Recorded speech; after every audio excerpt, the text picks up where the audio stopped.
Bienvenue sur Africa 24 dans cette nouvelle édition du QG Weekend. Au sommaire de l'actualité, visite d'État du président français au Cameroun. Elle sera centrée sur les questions économiques, politiques et sécuritaires, notamment dans la lutte contre Boko Haram. Décryptage des relations entre les deux pays à suivre. La République démocratique du Congo célèbre ce mardi le 55e anniversaire de son accession à l'indépendance. Nous ferons le point sur les avancées du processus démocratique et la situation des droits de l'homme depuis 1960. Tchad, une opération policière lancée ce lundi a fait 11 victimes, dont 5 policiers. Les précisions dans ce journal. Mais avant de développer ces titres, au Togo, déclaration de politique générale du Premier ministre togolais, approuvée par l'Assemblée nationale. 24 heures après la formation de son gouvernement, Komi Selom Klassou a décliné sa vision lors d'une cérémonie solennelle à laquelle tous les corps représentatifs du pays ont assisté.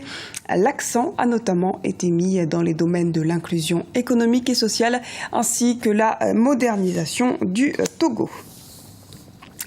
Renforcement des relations bilatérales entre le Cameroun et la France. Les deux pays entretiennent déjà de solides partenariats dans plusieurs secteurs. Et pour redynamiser ces liens, le président français François Hollande sera reçu ce vendredi par son homologue Paul Biya au Cameroun. Les précisions d'Ibra Khadindiaye. La France est un partenaire économique de longue date du Cameroun. Une coopération qui touche plusieurs secteurs de l'économie et pas seulement.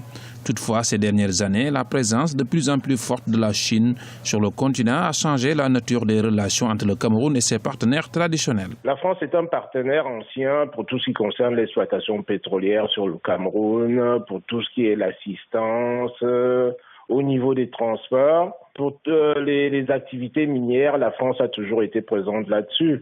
Donc, il s'avère que l'agriculture, les secteurs qui démarrent, le Cameroun a signé les APE qui concernent essentiellement le secteur agricole en Afrique et en particulier pour le Cameroun.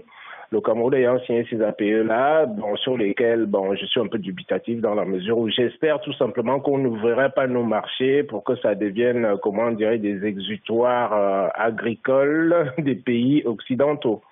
Donc à ce niveau-là, je pense que la France est relativement présente au Cameroun pratiquement dans tous les secteurs d'activité. Donc il s'agit, de relancer cette coopération-là parce que ça n'échappe à personne que la France est en train de perdre un peu pied sur toute l'Afrique par rapport à la concurrence chinoise qui est très très présente. L'armée du Cameroun est reconnue pour son professionnalisme dans la sous-région.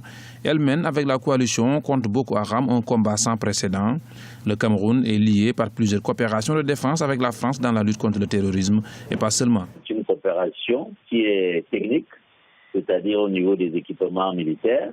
C'est une coopération qui couvre la sphère de la formation, mais aussi l'échange du personnel militaire.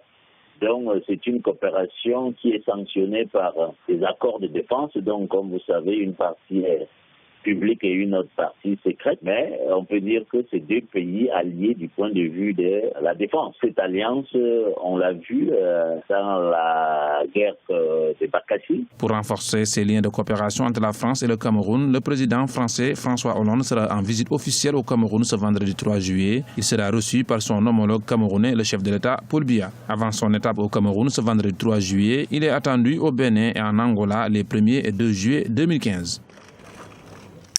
Prolongation du mandat de la MINUSMA jusqu'au 30 juin 2016. Le mandat de la mission multidimensionnelle intégrée des Nations Unies pour la stabilisation au Mali a été adopté à l'unanimité des membres du Conseil de sécurité. Dans cette résolution, le Conseil autorise l'armée française à user de tous moyens nécessaires pour intervenir en cas de danger grave et imminent. 55e anniversaire de l'indépendance de la République démocratique du Congo ce mardi. Plusieurs manifestations culturelles et politiques sont prévues. Outre ces festivités, cet événement est ici l'occasion de revenir sur les avancées du pays. Jean-Célestin Ediangé et Lise Alcy à Kizimana. Juin 1960, 30 juin 2015, il y a 55 ans, jour pour jour, la République démocratique du Congo accédait à la souveraineté nationale et internationale.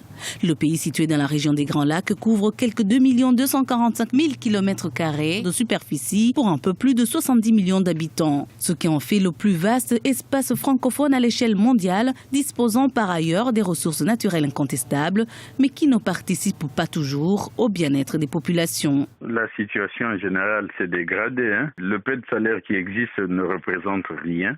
Le taux, si vous voulez, de mortalité a augmenté. Et sur le plan de droits civils et politiques, le droit a effet immédiat.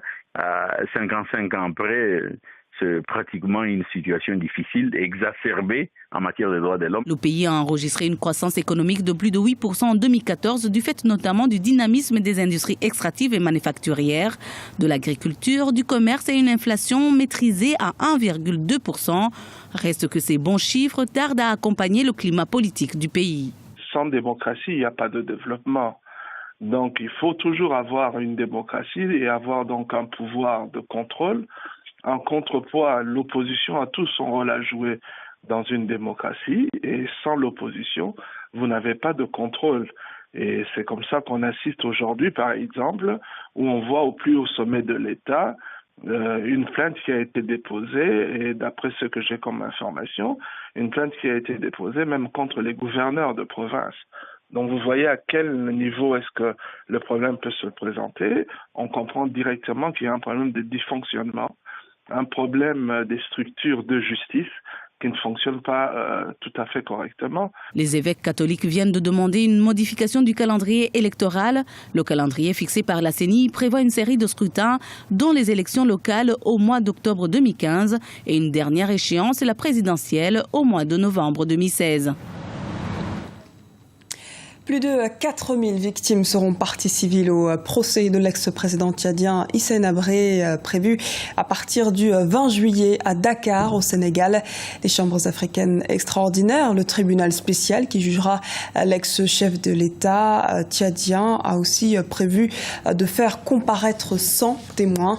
Rappelons que l'ex-président tchadien est jugé pour crimes contre l'humanité, crimes de guerre et crimes de torture. Autre actualité tchadienne, une opération policière contre Boko Haram fait 11 morts à N'Djamena, la capitale déjà endeuillée par un double attentat suicide. Le 15 juin a été de nouveau frappé ce lundi au moment d'une descente de police, a résumé Darwa Barkala. La police tchadienne paye encore un lourd tribut dans sa lutte contre le terrorisme. 5 policiers ont péri lors de l'arrestation d'un présumé complice des attentats du 15 juin 2015. Ce matin du lundi 29 juin, le kamikaze décide d'échapper à son interpellation en se faisant exploser, sacrifiant 6 autres de ses complices et faisant au total 11 victimes. Le fait d'avoir démantelé une cellule dormante de Boko Haram, c'est une victoire pour le gouvernement tchadien. C'est-à-dire qu'ils ont pris bien sûr la mesure extérieure et débusquer comme ça un réseau dormant, c'est signe de l'efficacité du combat qui est mené en interne contre Boko Haram. Une importante quantité d'explosifs a été découverte dans cette cellule d'un quartier est de la capitale tchadienne. L'opération de démantèlement fait suite à l'arrestation d'un homme présenté dimanche 28 juin au soir comme le cerveau présumé de Boko Haram pour le Tchad et le Cameroun. L'acte suicidaire du terroriste signe encore une fois une faiblesse de la stratégie militaire de Boko Haram. C'est vrai que les terroristes pouvaient être arrêtés, donc pouvaient être interrogés et puis donner des informations. On préférait justement, comme cela est souvent dans leur pratique, dans leur méthode, se faire exploser et puis comme ça entraîner aussi la mort des policiers. Et donc, comme ils sont aussi dans la logique du martyr, pour eux, c'est pas une mauvaise chose, mais c'est vraiment une défaite de Boko Haram. Les téléphones portables de différents suspects ont trahi l'une des cellules du réseau Boko Haram, composée de plusieurs nationalités. À ce jour, d'autres membres de la nébuleuse terroriste sont toujours recherchés par les polices camerounaises, nigériennes et tchadiennes. C'était le journal de la rédaction. Merci de nous avoir suivis. À retrouver dans un instant une nouvelle édition de l'actualité sur Africa 24.